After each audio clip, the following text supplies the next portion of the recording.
We are all connected through shared experiences, and while our circumstances may vary, there is almost always a common thread in our stories. I am Amy Seaman, and these are the stories that connect us. Oh, hi, friends. Welcome to another episode of A Common Thread podcast. I'm your host, Amy Seaman, and today I have my friend Elizabeth Ries with me. If she looks familiar to you, if you're watching the video, it's because she is the co-host of Twin Cities Live, which is the TV show that I'm on once a month. And she also has a podcast, Best of the Nest, right? Did I get that right? Best to the Nest. Best to the Nest. But we like of the Nest too. Best to the Nest. Best to the Nest. I love listening to it. I get so many health tips from it. You talk about how health is your hobby, so we're going to get into that. But I wanted to bring Elizabeth on because we always, whenever I'm on the show afterward, we usually have these quick 30-second conversations before I'm leaving. And we talk a lot about just some of the body shaming that happens with being on TV. People have a lot of opinions, even on outfits that I have shown. I will sometimes get some feedback on Facebook that was unflattering, or nobody realistically shows their ankles at the hockey rink, that whole thing. And so I thought, let's have a conversation about what it's like to have that pressure and to have people feeling that empowered to talk about you and your body and what that looks like and how you work through it. And then we'll talk about some of your health tips because you have so much knowledge. Oh, this is I know I was already hammering you about beef sticks before we started recording. I'm annoying. It's annoying. No, it's not actually, because I'm like, give me all the tips. I was like, I'm at the age where whenever I'm with a group of women, we talk about health. Yeah. stuff. What are you taking? What supplements are you taking? And then it doing? always follows up in the group chat with links to everything that we discussed. All the links and hopefully some sort of discount code, because I like all the discount codes. It's fun. This is really fun to be here because I'm usually on the side of asking you all the questions. Yes. And today you're going to ask me the questions. Yeah. So hit me with the hard stuff. So I think that the hard stuff. Well, and I've also had the opportunity to style you in the past. Yeah. Work in your closet. So I've been with you for, I think it's been 7 to 8 years that I've been on Twin Cities Live. I know. That's so crazy. It's been that long. It's a long time. And you've been on for almost 16 years. Yeah. So this spring it'll be 16 years on local lifestyle television. I worked in television prior to that. I had a news background. I worked in TV news in Minneapolis and then also in Green Bay, Go Pack Go, and then also in Duluth. And it was really something I knew I wanted to do from the time I was about 13 on. And it's been an interesting shift because, when you're in news, it's a lot more about, appearance obviously matters and really mattered when I was kind of coming up in news. There was definitely a very particular look that every female anchor and female reporter had. the jewel tone blouse, Jewel the tone black or jacket. the blazer. Yeah, always a colorful blazer. They were very upset with you if you wore black blazers. So I would look in my closet and I just had green, pink, red of just all of the blazers. And then very particular bob haircut, which I do love a bob. I don't want to say anything negative about a bob. A bob makes me very happy, but it feels newsy to me. Yeah. And it was just And the shift dress. The shift dress was big too. And I think, I get the point because the point is really that you want it to be about the story that you're telling, not necessarily about you. Mm-hmm. And so you're trying to not distract from the story that you're telling. But at the same time, it was just very generic uniform-esque. Mm-hmm. Very little diversity in terms of bodies, in terms of anything. Yep.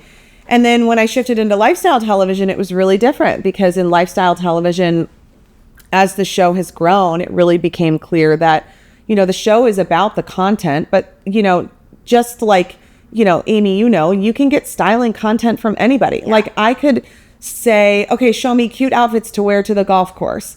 And you could get it anywhere. Yep. But people tune in to hear it or to see it from the people that they like. Yeah. So that's why when we find people like you to be on the show, when we find contributors, it's because they bring something special. It's not even necessarily, the information's important, but it's almost secondary to who the person is that's delivering the information. And so that shift into lifestyle television where it became a little bit scary because it's just a lot more vulnerable. And so when you're showing yourself and your personality, the criticism can be a lot more difficult to take because it's not just I don't like the story you did. It's I don't like the way you talk. I don't like the way you look. You're too this. you're not enough that. And it can really be a head messer. Yeah. Is that a term? I've just made it up. Yes. No, truly. I mean, you shared with me and on your Instagram some of the messages that you get from viewers, and I am just appalled.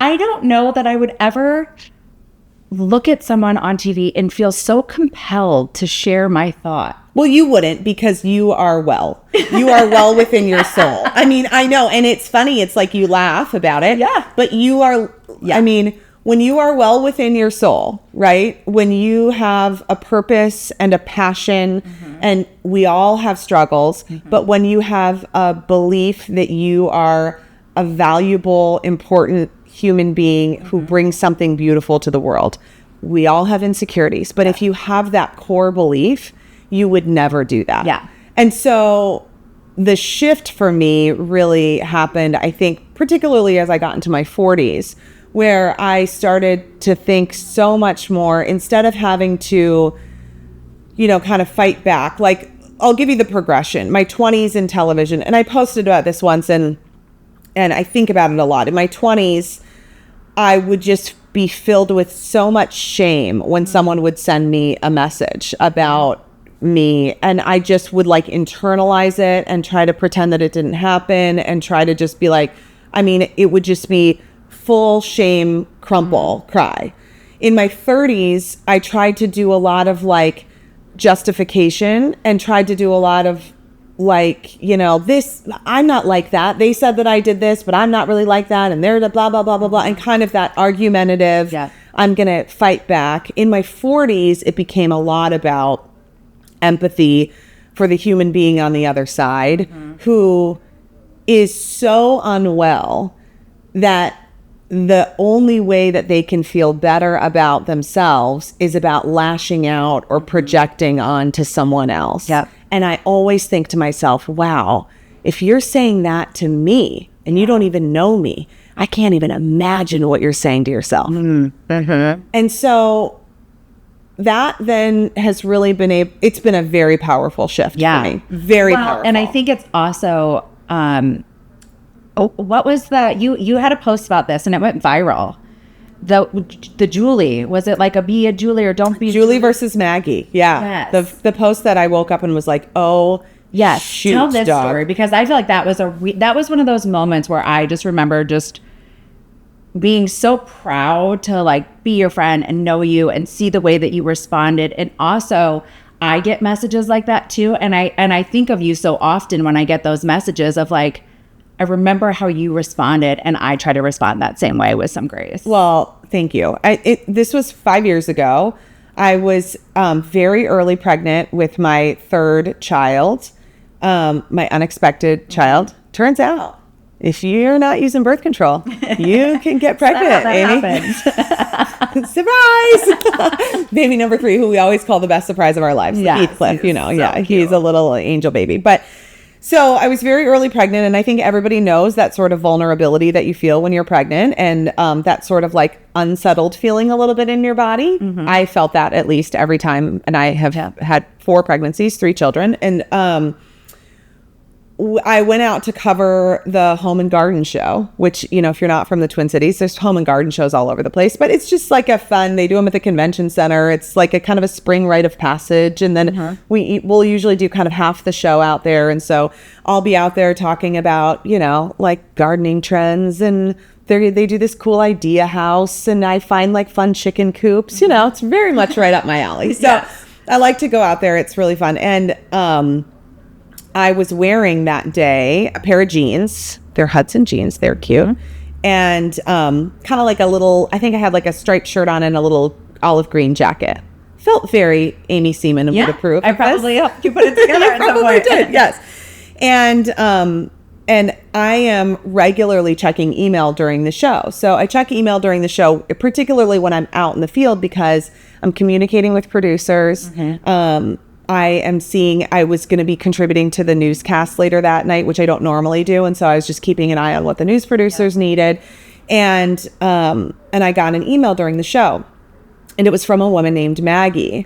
And I remember very clearly, she said to me something to the effect of, you should be embarrassed about how you look. You either need to start working out or you need to wear something that covers your butt. And I was just, and I think she said something about the jeans. You should be embarrassed about how you look in those jeans. Yes. You need to either work out or you need to wear something that covers your butt. And so when you get something like that, when you're early pregnant, you're on live television, you're in the middle of all these hits, you have to really muster a lot of inner strength to then just continue. So I just continued. And I was just, I mean, you know, I was like, F, man. Yeah. That sucks. Like, you suck. That is sucky. You know, I mean, that's my first thought. Yeah. I don't tell anyone. I don't tell my photographer. I don't say anything. Yeah. I just go on. And then later that night, I got a message. It was either on Instagram or on, I think it was an email. And the email was from a woman named Julie. And she wrote to me, Elizabeth, I saw you at the Home and Garden show today. And immediately I'm like, frick, here we go again, you know? And I start reading it and she says, I loved the jeans you were wearing. She said, I have a similar body type to you. They look so great. Would you mind sharing the brand? And so I write back and I'm like, Julie, they're Hudson. They're from Everett. They're a size 31. You know, like, I mean, I'm not hiding anything about who I am or what I am. And it was so interesting to me because while the first email certainly hurt my feelings, for sure, I wouldn't have said anything publicly about it until I got the second email. And then I started sort of sitting that night. I was thinking about it and I was sort of like, isn't this interesting? This is so interesting that it's the same pair of jeans. It's the same me. It's the same perspective that both of these women were looking at the same exact images and having totally different reactions and taking totally different actions. And so I found that to be really, really interesting. And then I had kind of sat in my phone and written out just some thoughts about it. And I was just sort of like just comparing. So feeling, by the way. Yes, always. Yeah. Write we it talked out. about this. Like I have preset you. Yes. I'll write something. I'll be like, should I send? And you're like, I love that you wrote this out. It's so good to release it. It's probably not going to be received the way that you would want it to be received. So sit with it. But I'm glad you wrote it out. I think writing it out is so important. It really is. It really is important. And so the next morning, I remember I was getting ready and my daughter, so I have 3 kids and my kids are now 10, 7, and 5, are almost 5. And so she was 5 at the time. And I remember that morning I was getting ready and she came in to our bedroom and she was wearing some sort of tutu fabulousness or something. She was very into all the things then. And she was like twirling around and she said to me, like, look at me, mama, look at me. And I was just like, yes, I am looking at you and you look amazing. And that was the second sign when I thought at some point, someone's going to crush her, just like that woman tried to crush me. And if I can make any sort of contribution to prevent one little girl like mine from being crushed, then I'm going to say something. And that's when I realize, when I think about what do I talk about publicly, I think, is this for the greater good? Is there a principle to be talked about? Is there a conversation to be had here that is much bigger than my hurt feelings? I'm not saying my hurt feelings aren't important, but my hurt feelings are important for me to manage and for my close friends and my family and my sort of inner circle to manage. A bigger picture, though, a bigger conversation is important. And so that's how I sort of make those decisions about what I'm going to bring up. Because it's just not enough to be like, well, Maggie hurt my feelings. Well, and did Maggie suck? Absolutely. That was sucky. I mean, that was terrible. But there was a bigger conversation. And so what I posted was a picture of myself at the Home and Garden show in the jeans. And I told the story of this. I said, same person, same jeans, same butt, 2 different emails. And I told the story of the emails. And I outlined what I thought those women were really saying. And what I thought those women were really saying was, Maggie was saying how terrible she feels about herself, that she looks in the mirror every day. And someone probably told her that she wasn't good enough. And that she looks in the mirror every day and criticizes herself. And the only way to briefly numb the pain of that self-hatred is to reach out and crush somebody else. And what Julie was saying was, I recognize the light in this woman. Yep. And I would like to have some of that myself. If she looks great in that, I think I could look just as great in that. Saw herself in it. She saw herself. And so she wanted to know, how could I get the jeans? And it was just this fascinating thing. So I posted this. And you had said like the like hashtag or whatever was like be a Julie. Be a Julie. And then it went viral. It went viral. And so then I was watching it go viral and I started to think, well, this feels uncomfortable. Because what made it uncomfortable? it just felt uncomfortable. I mean, to be perfectly honest, you know, it feels uncomfortable to be like the face of a body inclusivity moment, because I'm a person who's been raised in this society. Like I grew up in the 80s and 90s and, you know, feeling there's always still, no matter how much I would say, oh, I feel great about my body at any size. I really try to honor my body at any size. There's still a societal ideal that I've been brought up in. And so do I want to be the person who's having to be like, hey, let's wave about my size 12 when society would tell me that I should really be a 6? And so that feels difficult. And then it also just felt a little bit uncomfortable to have the story be all about me, because what I really love to do, as you know, is I love to have people on the show and I love to amplify other people's voices and I love to hear what they have to say and I love to have conversations. And so it felt a little bit focused. And I mean, I talked about my butt, which means everybody's looking at the picture of my butt. So this got picked up by, weren't you on like the Today Show or something? I was on Kelly Clarkson's show. It got picked up by Yahoo News. It got picked up. I mean, it went viral. It went everywhere. People.com. It was really fascinating how and what big were it some went. of the but see, then that also probably opens up the door for a lot more commentary as well, right? So there were probably a lot more Maggies that came. You know, there were 0. Really? Oh gosh. Oh, I love that for you. 0. I don't think anybody, that's actually really amazing, because I could see in that situation that there could be other Maggies that feel like they could come and say, you know, well, I think that too. Yeah. You know. No, it was really amazing. And my DMs were flooded. My emails were flooded. And, you know, I think the hardest part about it was really just, I get emotional every time I think of it or talk about it, because it was hearing the pain and the stories from so many other women. And like a lot of women who, there were tons of people I haven't met. There were tons of people that I have met. There were tons of women who are super successful, who are big time network reporters, who are all the time, you know, all over the place, who sent me notes sharing the time that they were told that their body wasn't good enough. Like stories of people saying, I remember when my grandma told me that I had fat thighs and that no boy would ever like me because of my fat thighs. They were like 8.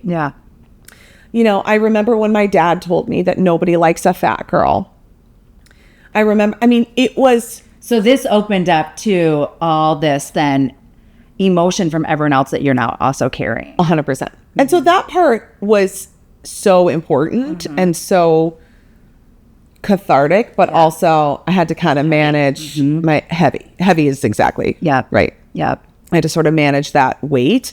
And then just that realization that, you know, I remember thinking in 5th grade, I asked my mom if I could shave my legs.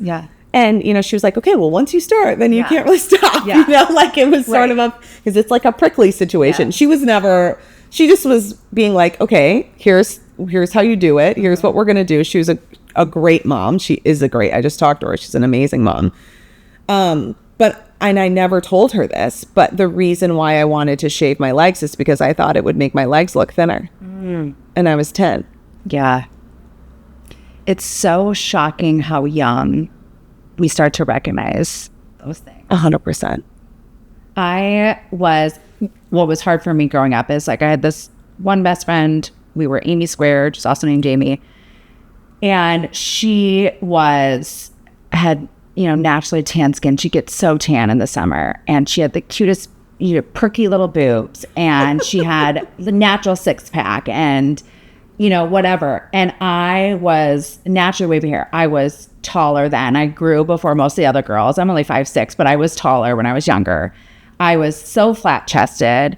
I'm pale as can be. I have this frizzy hair that I don't know how to style. And I just remember always feeling so uncomfortable in my skin next to her, Yeah. And I remember one time we were traveling, and we were at the airport, and we were in line at Cinnabon, and this woman walks up, and she looks at us, and she goes, she looked at me, and she goes, "Oh, honey, you better be careful with that Cinnabon because you have those childbearing hips." Shut your mouth. I will never forget that. No. I didn't even know what that meant at the time, but she singled me out from my friend that I was with. And I just was like, it starts so young. And those, it stays with you. Mm-hmm. It stays with you. Here's something positive to focus on. This May, your oil change can actually help change lives. At any Apple Autos location, when you get an oil change, they'll donate $1 to Hope Chest for breast cancer, up to $10,000.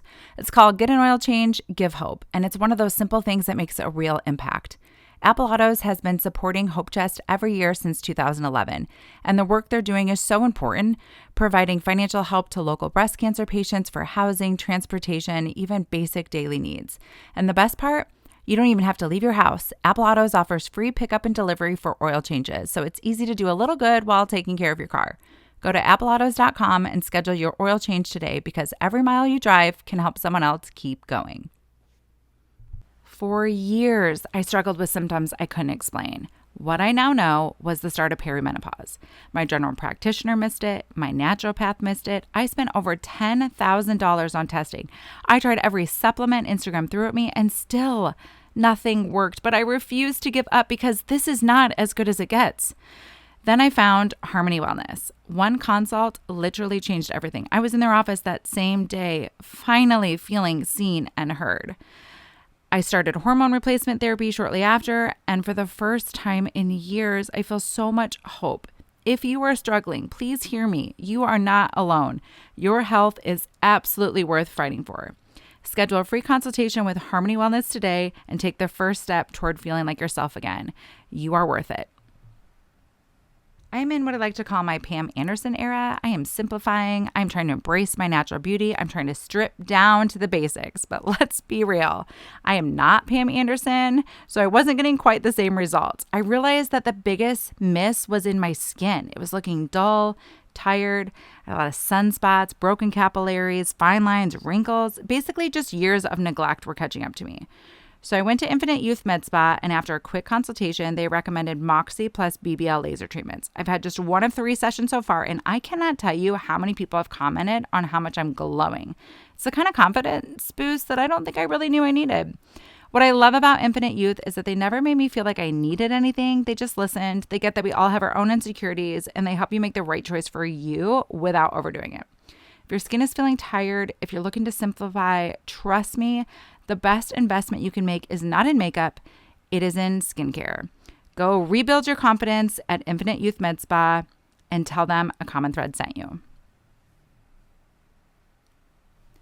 I can snap a mirror selfie of my outfit of the day with full confidence, but the second you point a camera at me, I totally panic. Suddenly I'm questioning everything, like where do my hands go? What kind of face am I supposed to make? Am I attempting to look serious and sexy, or am I laughing off to the side at something hysterical that's not even there? It just feels uncomfortable. But Professional has completely changed the game for me when it comes to professional photos. Their photographers instantly make you feel comfortable, guiding you through poses so you never feel awkward. Plus, their playlists always set the perfect vibe the moment you walk in the door. You will be dancing your way through that photo shoot in no time. And if a little liquid confidence helps, Prosecco is served as part of the package. I'm just saying.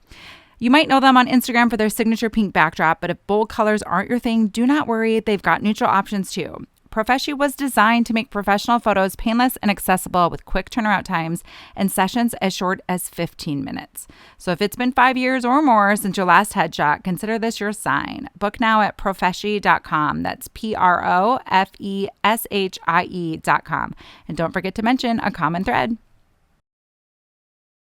That's what I learned, is that you never, ever forget. And I will say the other thing that I think came out of it that was so great was that the conversations that I ended up having with moms and grandmas who are older than me. Yep. And them really admitting to making some major mistakes. Because I do think there's a generational component here. So I always like to give people the benefit of the doubt that, you know, I was just saying this to one of our producers yesterday. I said, things that we're saying today in 20 years will be considered totally inappropriate. Yeah. Cultural norms shift. Yep. You can't judge people, I mean, in certain circumstances. But let's say for the most part, I mean, you want to look back at your whole life and say that you've never said something offensive? Right. Let me know, because I certainly at points in my life have. And then it was probably okay. It's not okay now. Yeah. Probably wasn't okay then, but it's certainly not okay now. Yep. And so I think you have to give people some grace for what they were going through, but you also have to understand the significant harm that comes along with this. And it gets very tricky, you know, because I think it's a nuanced conversation, and it's also, there's also that healthy at every size movement, you know, so people who, and I love embracing your body, and you should always have love for your body, and at the same time understanding that there is a healthy range for everybody's weight. Like, I'm 5'9", Amy. If I was 90 pounds, that is not a healthy weight for me. If I was 400 pounds, that's not a healthy weight for me. So I'm not saying that, you know, health is important, your body is important. Health is very important to me. Treating our bodies well, understanding them, being in touch with them is very important. But also understanding that there's a range. And I think even bigger is that you're not doing any good by shaming someone. You're not shaming somebody out of being fat is not Right. working. It's not it's not helpful. working. It does nothing. Nothing good comes from shame. Yep. Nothing. It's not an emotion that is helpful. It's not a constructive emotion. It's not constructive to put that on somebody. My two biggest pet peeves about the English language are, you should be ashamed of yourself. I think is the absolute worst thing that you can say to someone. I think it is appalling. It is, and it says so much about the person who says that. Yeah. You say that to a child, you should be ashamed of yourself. What is wrong with you to say that to somebody? You should never be ashamed of yourself. You are created in the image of God. You are a divine, beautiful being. Being ashamed of yourself? Never. I would never say that. If somebody said that to my child, you will watch the mama bear come out. And the other thing I hate is the term flattering. You know, we've talked about this. And I know people don't mean it. I banned the word flattering from my wedding dress shopping. I said to my mom and sisters, I was like, listen, here's what I don't want to hear. That's so flattering. And it could be just me, but I take that as, oh, that minimizes all of your problem areas. I have removed it from my language as a stats, and sometimes it's hard because I do catch myself saying it. And I think that the real turning point for me was that Twin Cities Live episode that I was on, where it was hockey mom look. Now, here's the thing. I am brought on this show. I like to think, correct me if I'm wrong. I will. I like to think that I am brought on because I show things that are different. That is if I kept showing the same things that they could walk into the store and see on the mannequin. Why are you bringing me on? And I like to play. With my clothes, I like to encourage women to play with their clothes and try new things and whatever. So I'm always, and also I put a lot of time and energy into preparing for these segments. I know. And so it is really hurtful when people are so quick to like criticize or shut them down. Because I'm like, you have no idea how much time I'm spending on this. And I don't get paid to do this. I'm doing it because I love being on the show and I love the exposure and I love inspiring women. But this particular episode was about how can we like change up the hockey, because if you think of a hockey mom, you immediately think of, especially in Minnesota, I think of a puffer vest. I think of a plaid jacket. Lululemon leggings. Sneakers, Ugg boots. Like the same thing, right? And so I was like, I don't want to just show that same thing. I want to show something different. So I brought on friends who were hockey moms, by the way.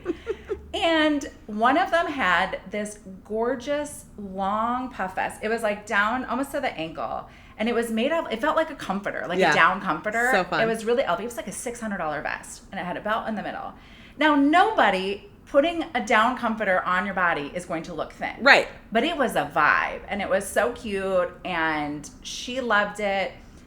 She also was kind of shorter, but it worked for her. And then we had the little like mini Ugg boots, and we decided not to put a sock on because it was so heavy on top. So she had an inch of skin showing between her legging and her ankle. And these women went crazy on Facebook about it. They were so mad at me, and they start coming and they're posting about how unflattering that vest was. So many comments on that. Right. And I'm thinking, how you and your puff jacket and your black long sad winter jacket, you're telling me that that's flattering and this is not? Well, like, I just was so bothered by that. Yeah. Because also, she's not a model. It's a friend of mine. And it takes a lot of courage to go on live television and have people staring at what you're wearing and looking at your body in that outfit. And so that was what was upsetting to me, is like, you're offending my friend. And then also, I had wore a men's cardigan, and I decided the last minute to like skip a button and pull it off his shoulder, and I had a sliver of skin showing between my tank and my and the cardigan, and they were taking screenshots and going, what, she missed a button and she's trying to tell us how to dress, she can't even button her cardigan up, and what's this off the shoulder, and I was like, what is happening here? No one would actually wear that to the hockey rink, blah blah blah blah blah. And right away, I thought, these are women who have spent their whole life being told what they can wear, because it is that generation, being told what they can wear, being fed that everything they wear must be flattering. And by flattering, we mean it must make them look smaller. That's exactly it. And that's what it was. Yeah. And I'm like, we've got to get away from that. We've got to get away from that, because that limits someone's style so much. Right. If your only instinct is, when you go in, if you're like, it doesn't make me look small, therefore I can't wear it. Think of how limiting that is. Well, you're literally down to black stuff. Yeah. And not everybody, even skin tone, looks good in black. No. And it's just asinine to think that your only goal with fashion should be thinness. Yes. That is very sad. And that's what's hard as a stylist, because we see dressing for your body type, right? And all that model. And I think there is some truth in that. It is helpful to understand your body type and to look at like, okay, if I have small shoulders and I'm wider on bottom, to balance that out. Right. But it's also like, if you want to put on a men's blazer and it's massive on you, but you feel like a whole boss vibe in it, do that. Have fun. Do that. It's just so an outfit. I got on the next day. I happened to be on like 2 days later again. And I started the show, and I said to you, I was like, I'm going to say something first. And you're like, okay. I think you and Ben got a little nervous, like, oh no, here comes Amy. Buckle up. And I said exactly that. I said, this was unkind. I said, hear me. We do not need to make ourselves appear smaller for anyone else's viewing pleasure. You did such a great job that day. I was so proud of you. Thank you. I know you were like, cut that out, put that on your Instagram. I still have it pinned on my profile page. But yeah, I think it is something that is just so deeply ingrained in society, and it's hard. It's hard when I'm working with women in the closets. It's therapy. We are unpacking where all of this came from, and so much of it stems from childhood, things that were said to them, relationships that they were in, the way that men made them feel, and things. Even in corporate America, the way that they comment on their appearance. I mean, it's a lot. It's a heavy burden to carry, and it also is a big distraction. Like when you think about all of the mind space that you're spending obsessing over, do I look okay? Am I acceptable am I enough? Am I too much? Am I all these things? What could you be accomplishing in the time that you weren't doing that? And what could you be accomplishing in the time that you weren't firing off nasty messages? This is the other thing that I always think is so funny about it is, Amy is not telling anyone to watch the segment and not think it's good or bad. Yeah. We will do that. You'll try. I'll be like, oh, I love that one. I wouldn't probably do that. And I will even push back on some of them and say, okay, what if that's pushing it a little too far for you? Yeah. How could you rein it in a little bit? And we have those conversations all the time. But we're also friends, and we're having an in-person conversation. The decision to type something out and then send it is so strange. Like I always say, if you think I'm annoying on TV, you're welcome to go to coffee with your friend and say, that Elizabeth Ries is very annoying. But you don't need to send it to me. Like, I am a human being, And a mother, why are you trying to when you try to tear a mother down, you're tearing her children down. Yeah. Why are you doing that? It's very strange. It is very strange. There was one person that commented who was under it was a fake profile. His name was Mark, and there was no post of its own. And I actually think it was a woman that because of the way the writing was, went to my personal Facebook page to find me, to comment on some random picture, this long paragraph thing about how I show the most unusual things and who am I to tell anybody how to dress, whatever. And then also repost it on the Twin Cities Live page. And I'm thinking, that probably took an hour out of your day. You went so far as to track down my personal page to criticize me on what I showed? Like what? Like I can't. I have such a hard time wrapping my head around it. But you have helped me think about it is the individual and what their own personal issues that they're struggling with. Yeah. But I don't let them get away with it either. I do like to put people on blast. I think that's fair, and I think, and I do with the message of like, let's not do that here. Yeah. This is why it hurts. Yeah. Because like sometimes I'm like, I'm on live television, and if I were to get this message right before I go on, how is that going to make me feel? It's important for people to be called out. I mean, I think it's important in general. I think it's just when you understand how many people out there are really deeply hurting and unsatisfied. Marjorie, my podcast co-host, and I just did an episode recently where we used this study that the New York Times published. And it was all sorts of like mental health people and academics and all this stuff who analyzed all of this survey information from people, and it was a big study. And essentially the breakdown was we are the wealthiest country in the world. The United States has more wealth. Now, obviously there are big disparities in terms of the wealth, but really when you go to other places and see what other countries are living like compared to what we are living like, and yet we are the least happy. We are the least happy. Yeah. Collectively, Americans' happiness is just going down, down, down. And, you can think of all sorts of social reasons, political reasons, whatever. But I think what it shows you, for me, the big takeaway is that nothing from the outside will heal what's going on the inside. There's absolutely nothing. Yep. You can have everything. You can have the cars. You can have the money. You could have the perfect body. You hear about Megan Fox talking about, her body dysmorphia and her relationship with her body and the constant feeling that she is not enough. When any one of us would look at Megan Fox and go, oh my gosh, she's like absolutely what's happening here? Yeah. She's the societal ideal. Yes. That means that how you look on the outside, how you're perceived, what you have, what you've accomplished, none of it is going to matter if you haven't gotten right with your soul, if you're not well with your soul. Well, it's so interesting because, May is International Women's Health Month. And so you and the other women that I've had on, every conversation has come back to going inward versus outward. Yeah, always. And I hope if listeners take nothing away from these messages, it is that, because even as I've changed my approach in styling, it's more about like, how do you want to show up instead of what's trending? Yeah. I'm always like, let's go inwards first. Like, how do you want to show up? What is the energy you want to put out into the world instead of looking at like, well, what is everyone else wearing? What should I be wearing right now? Yeah.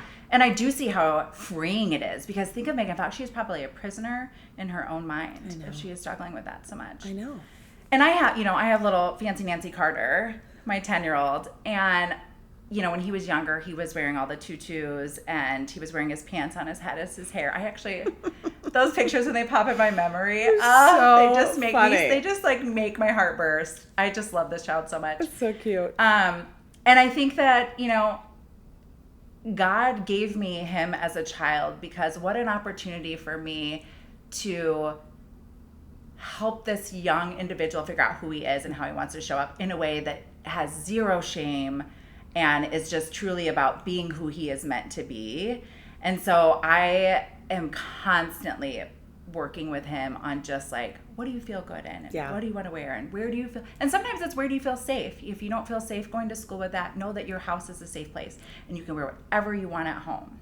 That's great. About like friends that he doesn't feel comfortable, and now he'll say things like, Mom, I like my school friends, but I don't think that I would feel safe if they came over and we played here. And I was like, that's okay. You don't have to bring your friends over here. For sure.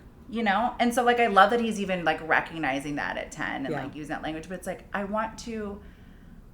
my hope is that all parents lead with that. And I know that's not the case, but you do just want to wrap these kids. And, like, if we can get to them when they're younger on building that self-confidence, it's so much more freeing as you become an adult to just wear what you want to wear and show up how you want to show up. It's also just more fun as a parent to just be curious about who you're going to be. Like, I always look at my kids and I always say, like, I just wonder who you're going to be. Yeah. Like, what are you going to turn into? Who are you going to turn into? Like, that is so fun to just find out, what are you really going to be into? What are you going to be, you know, what are you going to contribute to the world? Yeah. What is the thing that you're going to bring to us? What a joy it is to be curious and to be asking, I wonder what's going to be in your future versus this is what you have to be and this is how you have to conform and this is how the world sees you. You know, and clothing is tricky because there also always is that idea of dressing with respect for the event that you're going to. Yeah. And so,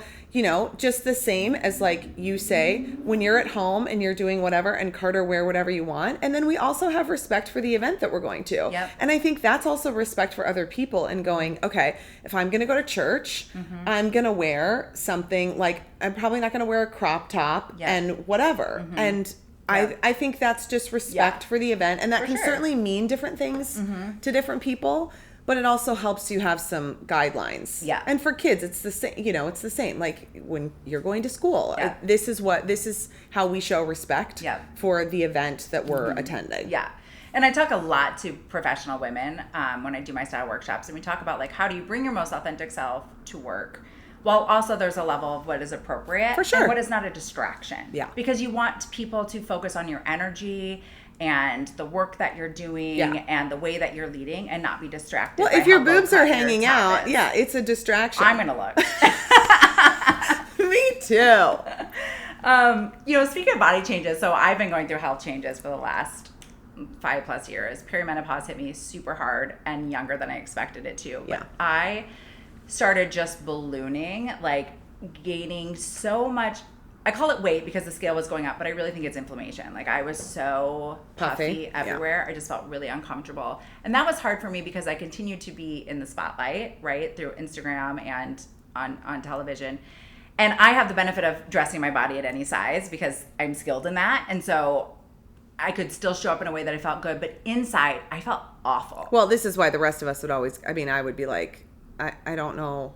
I mean, I get you can be concerned about your body in any way, but you have always looked great, and you can look great at any weight. But if you don't feel good, that's a different story. So then we talk about like people's weight. You don't know what's going on with their health, right? And so like health wise, while I may have looked fine, I felt terrible.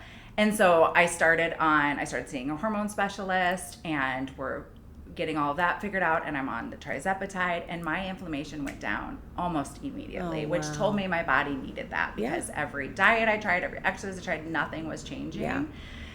But I feel like, and tell me if you think this, because I bet you get emails on this too, when our body changes, they immediately want to know what we're doing. Mm-hmm. They feel entitled to know, what are you doing? Why is your body changing? You're hiding something from us. And I think especially now with Ozempic and the semaglutides and GLP-1s, everybody assumes that you're on it and they feel like you need to disclose that information. Right? And I tell it because I want people to know that like there's no shame in this. No. My body needed this. Nothing was going to course correct without this. Yeah. I needed this, and I don't want it to be a shameful thing, but do you get that? Like whenever God. Because, you know, we've changed sizes over the years. Yes. Do you get that? Well, I joke, you know, that I would be able to have a lot fewer clothes if I would just stay the same size, Amy. Like my closet situation would really be a lot more under control. I get it all the time. So when I think about this, I also come at it from a place of empathy because I think a lot of people are trying to figure it out and they're trying to kind of find always the magic bullet that's going to work. Yeah. I don't think that you're entitled to know why a person's body is a certain size. Mm-hmm. So that's a full stop there. Yep. I also think that people are certainly welcome to share that if they want to. Mm-hmm. And I also think that you don't necessarily, somebody doesn't owe you that information in the sort of format that you're asking it. Like I'll get a lot of DMs of, how have you lost weight? You look like you're losing weight. What are you doing? And my situation is a lot more nuanced. And so my weight has certainly fluctuated. I've been on television through 3 full-term pregnancies. I broke my ankle when my youngest was 15 months old. And I think I sort of hit like my body was in a fight or flight mode. And then a year and a half ago, gosh, has it been, maybe it's been almost 2 years. I really decided, okay, I need to figure out why I feel like stuck and why my metabolism feels stuck and why I feel like I can't move the needle. And I kind of felt like I was in fight or flight. So I did a lot of the same things that you did and then not a lot of the same things that you did, where I've done, I have a functional medicine practitioner that I did hormone testing with that I actually just got my new kits to do the updated one because now it's been almost 2 years. I really shifted my focus from clean eating, which eating food that aligns with my values in terms of the environment, the humane treatment of animals, and how I believe it fits with my body has been an important priority for me for the last 20 years. Yeah. But I shifted from clean eating to nutrient-dense eating. Yes. Okay, I remember you did we can talk about this, I want you to go into this a little bit, but you do have a podcast episode. Yes. Where you talked about your health is your hobby. Yeah. Right? Yes. And that one, go to her podcast, Best to the Nest. You got it. And listen to that one because that was really, there was a lot of great information there. But I also talk had... more about the nutrient-dense. I had a terribly infected root canal removed, and that's been an almost year-long process. And talk about inflammation. When I got that root canal out, I dropped about 15 pounds within like a month and a half after that. Were you having tooth pain? I was having total pain. Okay. I was having pain. I was having sinus I've heard problems. sometimes like you don't even know that it's in your tooth. A lot of people, root canals can be a touchy subject, and I do not want to claim to be a dentist or a dental expert. I will say, though, if you feel like something is wrong with your body, you need to continue to question and to try to find the healthcare practitioner that will help you. So my root canal was so bad that when they took it out, my oral surgeon said it was the top 3 worst root canals he'd ever removed. And when you are removing like the root of the tooth, there are 3 pieces of this particular tooth. It was second from the back that he generally says you would just take like a tweezer kind of a thing and pull them out. Mine was, all the roots were absolutely crumbling. And my sinuses are very close to my teeth. And so it was no wonder that I was basically having like a low level sinus infection and infection all the time. And so that's what I'm saying. Like when people send you a DM and they're like, well, you must be on this and you're doing this. It's like, guys, if you're coming at it from a place of curiosity of, hey, I've noticed that you look amazing. Are there any things that have really helped you? Then I'm really happy to write back or like with you, I want to have a longer conversation. If we're in a podcast, we have a conversation. But just because the size of my jeans changes doesn't mean that I owe it to anybody to say publicly in every Instagram post, oh guys, today I'm down 5 pounds and here's why. Or tomorrow I'm up 5 pounds. And I will tell you one of the times in my life that I was the absolute thinnest I've ever been was after I had my daughter Bernie, and she had such bad eczema and food allergies that I had to cut out so many foods. It was so difficult. I was terrified of food because everything I would eat would inflame her. And people were going, oh my gosh, Elizabeth, look how great you look. You're so great. And inside I was dying and my relationship with food was so bad. So it's just sort of, you just don't know what people's battles are that they're fighting. So tell us quickly, like the nutrient dense approach. This is my favorite. Eating. Yeah. Okay. I love talking about this. This is my favorite thing.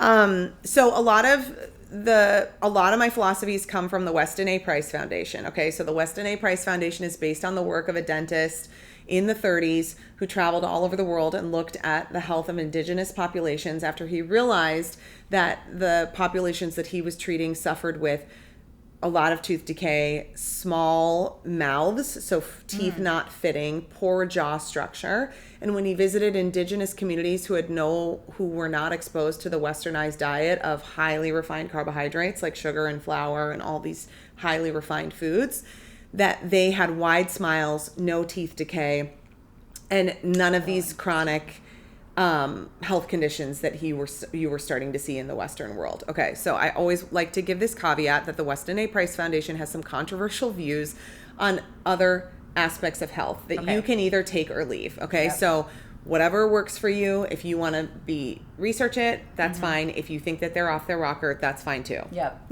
I take no responsibility for their views. But what I do really love are their 11 dietary principles. And their 11 dietary principles really talk about getting back to the most nutrient dense foods that you can.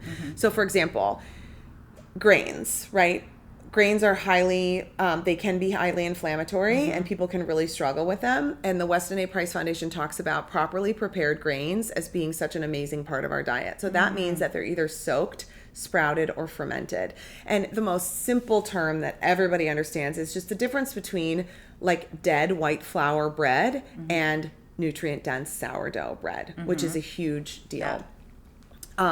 It really talks about getting back to basics in terms of making choices with flour. Instead of it being bleached and enriched, it would be unbleached flour. Ideally, you would even do freshly milled flour. So there's sort of a continuum. Other examples are incorporating fermented foods into your diet daily.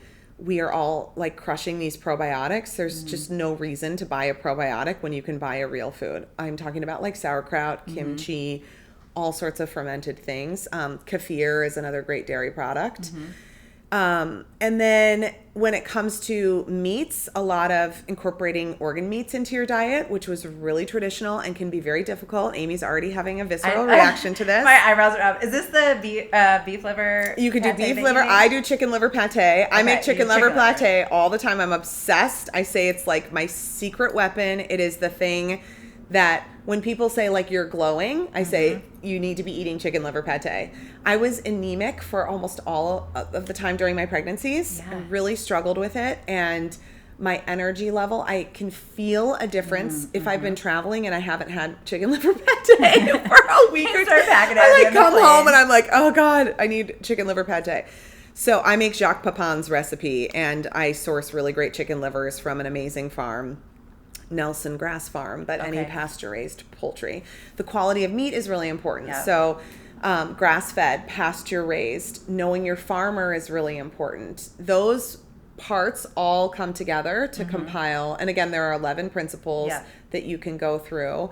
And it's just minimally processed, nutrient-dense food. So instead of looking at food as sort of this like, you know, calories in, calories out, or I have to be eating the lightest thing so I can eat the most of it. It's more about how am I going to pack in the most nutrients that I can get into what I'm eating on a daily basis. And that's been a huge shift. And then the other thing, I started a little over a year ago then through this process of my sister was really struggling with Hashimoto's, and she told me that she started eating like 30 to 50 grams of protein with breakfast. And some of that is just a large volume of food. And I started doing that, and I've never looked back, and it's been the best thing I've ever done for my health. Well, and I think because I'm on the trizepatides, it's really important to make sure I'm getting enough protein and lifting heavy weights and enough water. And I struggle with the protein, and a little bit is I am a carrier of Alport syndrome. So with my kidneys, I do have to be a little bit careful on how much protein. For sure. But it is hard to get in a lot of protein. And I remember when you were talking about what you eat for breakfast. It's a lot. It is, but also like I'm so on the go during the day that actually if I started my day with that, it probably would be much better than we were talking about chomps, beef sticks. Yeah. That's like what I eat most of the days for lunch because I'm out and it's like in my car. But then you pointed out that they gave you a stomach ache. I'm like, wait, I've been having terrible stomach aches lately, and that's like what I eat so much of. And it's the what was that's so they use citric acid as a preservative in chomps, and I liked chomps too. And no shade to chomps. If your body does great with this, and this is the other thing, there's so much body individuality. Yes. So you always have to take this. You can't just be like, oh, she's doing this, and so it's going to work for her. And that's why when I'm talking about like the nuanced conversation of this has been my health journey, the ankle break, the root canal, the hormones, all those things. That's not your story, Amy. Right. Your story is different from mine, but we can all learn from each other. Chomps has, and a lot of beef sticks have citric acid as a preservative, which can be a little bit of a gut irritant to certain people. I found that my stomach didn't feel good. So I eat beef sticks from either Paleo Valley, which I do love them. I also love their protein powder, and I'm not a big protein powder person. The Weston A. Price Foundation does not like protein powder, but I do I do a little bit on occasion. And and then Thousand Hills. Thousand Hills Lifetime Grazed Beef is amazing. And that's in Minnesota. They're in Minnesota. They're incredible. Okay. And you can order their beef sticks and they'll ship all over. I'm going to try it. You got to try it. And their beef jerky is the bomb. I need to get my kids to eat more protein. And Carter is a snacker. Like, he doesn't like to sit down for a meal. He just needs things that he can shove in his mouth as he's dancing. Yeah. Like, that's what he needs. Yeah. And so I think that's one thing that I want to try to get them. I hate snacks. Can I just tell you? Yeah. I'm like an anti-snack person. Are you? I feel like it just drives me crazy that there's just always snacks. As a parent, I'm always like, why the frick do I have to bring so many snacks everywhere? No, I have to greet him with food. Oh God. And in my kids, it's like, you only brought 3 different options for snacks. And I'm like, for the love of God, you guys, I just want to tell you, my parents never packed a water bottle for me, nor ever thought about a snack ever. I don't like to be like sort of hungry. I like to be satiated. Yeah. And so I really try to, and with my kids, I really try to go, okay, we're hitting it hard at breakfast. Yeah. We're going to eat a lot at breakfast. And then hopefully that can cut down. I think the trick too is and I'm not perfect with this because I package things in my kids' lunches. Yeah. But I'm trying to constantly get away from that. So I'm trying to bake, like, I make these really great sourdough chocolate chip muffins that are super easy. They don't involve, like, you're not stretching and folding. It takes me 5 minutes to put the batter together at night. I let it sit in the fridge overnight, scoop it into muffin cups, and then it's good to go. And they love it. So I'm trying to think of if I would be buying, like, a bar for them. Is there a version of that I can make at home? Yeah, you're such a great cook, and you do share a lot of your recipes on TV and on your Instagram. I tried sourdough. I was going to make sourdough. I ordered the starter kit. Yeah. And after about 3 weeks, it never actually grew. Well, listen, it's not for everyone. And threw it out. I'm over this. You know what? You don't have to do all the things. And there can be sort of this temptation to look at that trad wife movement on social media and feel like you have to be milking your own cow. And I mentioned fresh milled flour, but there are, what I would say is do the things that make sense for you and then just try to make the best choices that you can. Yeah. I have a bakery down the street from me. It's called Launa Bread. They use extended fermentation. So they're doing all sourdough. They use locally milled flour, and I go there every single Saturday and get croissants and cinnamon rolls. Yeah. It's really about making choices. Another swap I've made recently that's made a huge difference is pasta. So instead of doing like an American processed pasta, I look for pastas that are made in Italy and that are slow dried, and they use a traditional bronze cut method. And what happens is when pasta is dried rapidly and it's ultra processed, essentially, you can think about like the pastas that are really smooth. When the pasta is slow dried, it's just easier to metabolize and it gets like a little bit rough on the edges, so it actually holds the sauce better, so it's so good. And so there's a lot of conversation about like, why do I go to Italy and eat all the pasta and my stomach feels great, but I come back here and I don't? A lot of it has to do with the wheat. It has to do with how it's grown, what pesticides are put on it, what aren't, and then how it's processed. And so there are a few brands, Rouse. There's one called Bio Nature. It's so hard to say. That I buy. The Lunds & Byerly's house brand is all slow dried from Italy. And I made that. I was buying organic pasta, still really good organic pasta. And I would always kind of feel like, I don't feel that great after I ate this. And then I switched to the Italian stuff and I feel like $1 million. I just ate it last night. Because I should be gluten free. And because we did a DNA test for it or whatever. But I push the limit sometimes. I don't like gluten-free pasta. So I'm like, if we can, so I just will suffer through it. I'm like, I might have a stomachache tomorrow, but I'm going to have it anyway. So that's a good switch. I could talk health stuff with you all day. I know. You're such a wealth of knowledge. Well, thank you for being on and sharing your story and also giving us some tips that we can take away and try to just make ourselves feel a little bit better. Yeah, you know. Before we go, I ask everybody the same question. What is one common thread that you believe connects us all as humans? I think it's curiosity. Oh, I love that answer. And I think the more that you can approach really anything with curiosity, I think it helps you tap into your own intuition, number one. Yep. All of my intuitive moments start with, I wonder.